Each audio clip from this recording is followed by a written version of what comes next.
Today's video is going to be very different from any of the other 700 videos I have posted on my YouTube channel, which is dedicated to helping people quit smoking weed. In today's video, I want to answer the question, can smoking weed kill you? I want to talk about the rare side effect. It's a medical condition that can develop after prolonged periods of smoking weed called Cannabinoid Hyperemesis Syndrome, a condition that I suffered with towards the end of my weed addiction journey. And then I want to take some time discussing the thumbnail of today's video because I was actually quite ill when I shot that thumbnail just a few days ago laid out on my family room floor. So to answer the question first, can smoking weed kill you? I think there's a few different scenarios where this may be possible. The answer is yes, but kind of not. If we remember back to pre-COVID times, just before COVID hit in 2019, there was news articles popping up right and left about vaping-related deaths, especially among teenagers and younger people.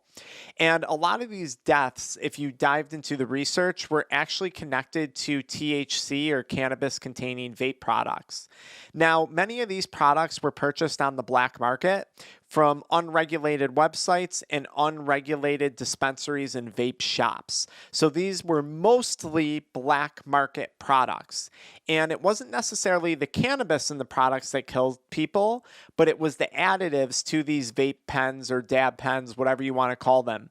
Particularly the ingredient that had the media's attention was vitamin E acetate. This ingredient was basically clogging up the lungs, making it impossible to breathe, and then people were dying shortly thereafter due to complications of a certain type of pneumonia. Luckily enough, I avoided running into this problem.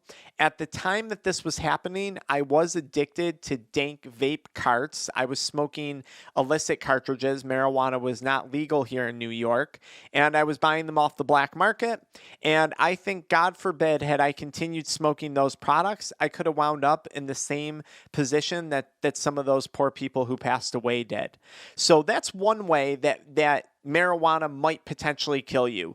If it's a laced product, or if there's other ingredients or other additives that are dangerous to a person's lung function or cardiac function.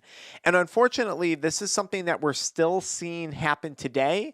It simply doesn't get as much media coverage because there's a lot more going on in the world right now than a small handful of people dying from illicit marijuana products. Unfortunately, many of the news stories that you do see today where they talk about marijuana laced with fentanyl and this and that drug, many of those stories are often later debunked after they've already hit mainstream media and proven to be false. Do I think there's other drugs in a lot of these black market products? There absolutely is. Do I think there's other pesticides, other funguses, other chemicals that could eventually lead to a slow death and health complications that could eventually kill a person? Without question. I'm sure this is happening every single day, and it's just going undiagnosed at this point in time. It truly is an epidemic right now. So that's one way.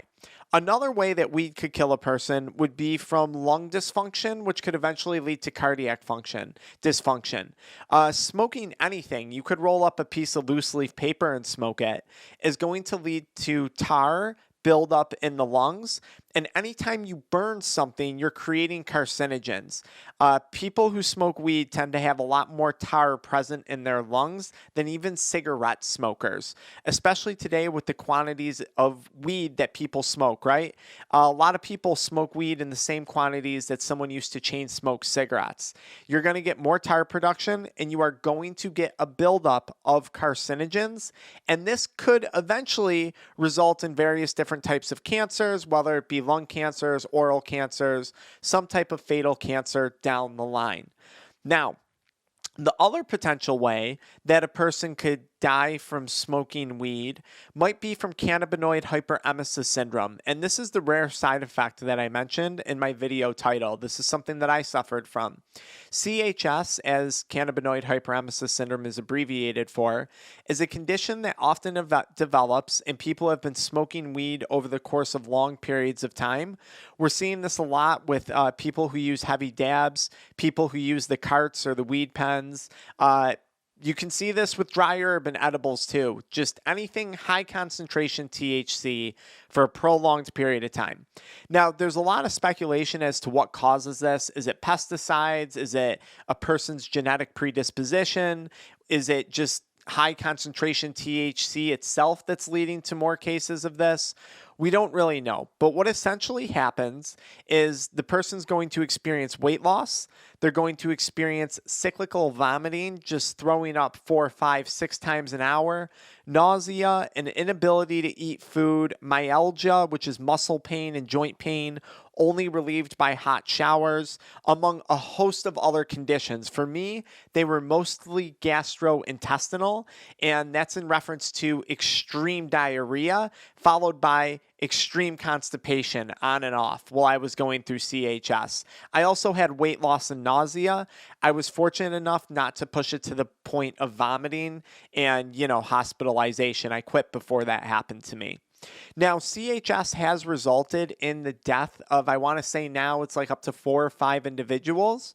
And how that happens is people who suffer from CHS often become severely malnourished. They can enter into a state of extreme dehydration. And when that malnourishment combined with dehydration happens, you can get kidney failure. Eventually, the heart can begin to malfunction. And then once that occurs, everything just kind of shuts down. And unfortunately, this can lead to death. There have been deaths that have resulted from this, okay? And, this condition often goes misdiagnosed. And I want to just throw this out there. This is a hypothesis. A person is getting treated for this condition.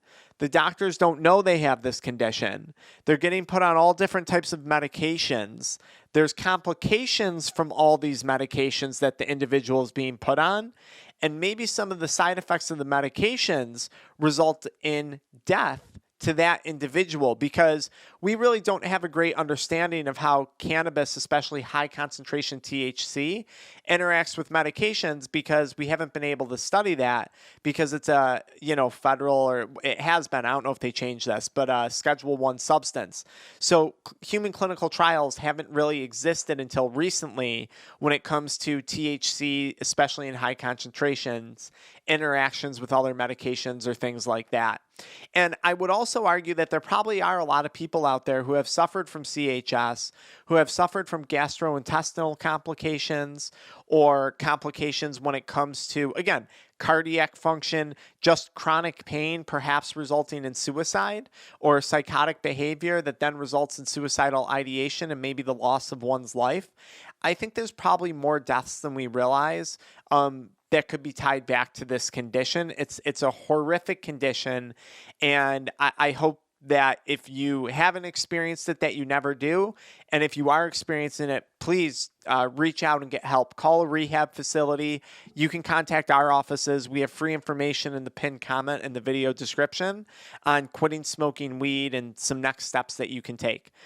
Now, going beyond CHS, which was something that I suffered with, I want to talk a little bit about that thumbnail.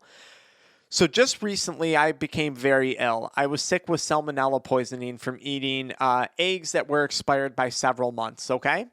And I'm going to be honest, for 48 hours, I was sicker than I had ever been in probably the last 10 years of my life. I had COVID, I had all this other stuff, and fortunately, it didn't really impact me because I'm a pretty healthy guy. But this kicked my butt, this salmonella food poisoning. I mean, I was literally on a toilet for 48 hours straight, extreme discomfort, extreme fatigue, headache, muscle pain. It felt like an episode of CHS for me. That's what it felt like. And I made a community post about it, and I said, honestly, it was traumatizing. It brought back a little bit of PTSD. And I understand that I'm not being fully respectful to someone who truly has PTSD. I don't have that. Although I will tell you, addiction and the side effects of addiction, especially going through a medical condition like that for years, is truly traumatizing. And I do believe for a lot of people, it probably has resulted in PTSD. For me, it didn't, but nonetheless, I digress. It was horrible. And feeling that way And thinking back to how I felt 8, 9, 10 years ago, however long it's been since I quit now, probably going on 8 or 9 years, I never want to feel like that again. And there is nothing that I could justify about smoking weed to ever risk putting myself physically or mentally back in that state of mind, back in that dark place that was weed or cannabis addiction. And for anyone who's struggling right now, being years into sobriety, being years into recovery, and just having moved on from weed in my life, minus all the content I make about it, I really don't think about it. I don't give it a second thought. I can tell you there is a significantly better life waiting for you than whatever life you are living, actively having CHS, actively managing weed addiction. And I remember being addicted, doubting that life could be better. And looking back now in retrospect, it's easy. And if I could go back in time and shake that 27-year-old version of me or so, however old I was, and say, what are you doing? What are you doing to yourself? The choices you are making are directly resulting in how you are feeling. And there is a cure to cannabinoid hyperemesis syndrome. That cure is quitting smoking weed. And you have the ability to make that choice, to get the support, to get the help, and to make that change right now, today. I would shake myself. I would scream this into myself if I could, okay? However I could get the point across to myself, I would try. And that's what my channel's done in a much gentler way over all the other videos I've put out that actually help people quit smoking weed. But to anyone watching this, that there is something so much better on the other side. Like, there's not even a question. If you're questioning, should I smoke again and you have CHS? The answer is no. The answer is no. And whatever withdrawals you go through, whatever cravings you go through, I promise you it is worth it. Because even for feeling how I felt for 48 hours with that salmonella poisoning, which was very similar to a bout of CHS, a CHS attack or episode, as I like to call it, that I would get. There is nothing about weed that makes that worth it. I promise you, there is no feeling, there is no benefit, there is no sensation, there is no high that is worth that amount of suffering when quitting can provide you with so many more pleasant and beautiful feelings, emotions, and experiences in life. So if you're watching this and you have CHS, either follow me into the next video where I talk more about how to quit and recovery from it, or download the free PDF on how to quit smoking weed today. There's a free guide in the pinned comment. Or book a one-on-one coaching call so we can get crystal clear on why you're quitting, how you're going to quit, and what your recovery process is going to look like to make it as easy as possible for you. I'll see you guys in one of those 3 spots. I hope this video connected and resonated with someone, anyone who's struggling with CHS or who's thinking about quitting smoking weed. There you go.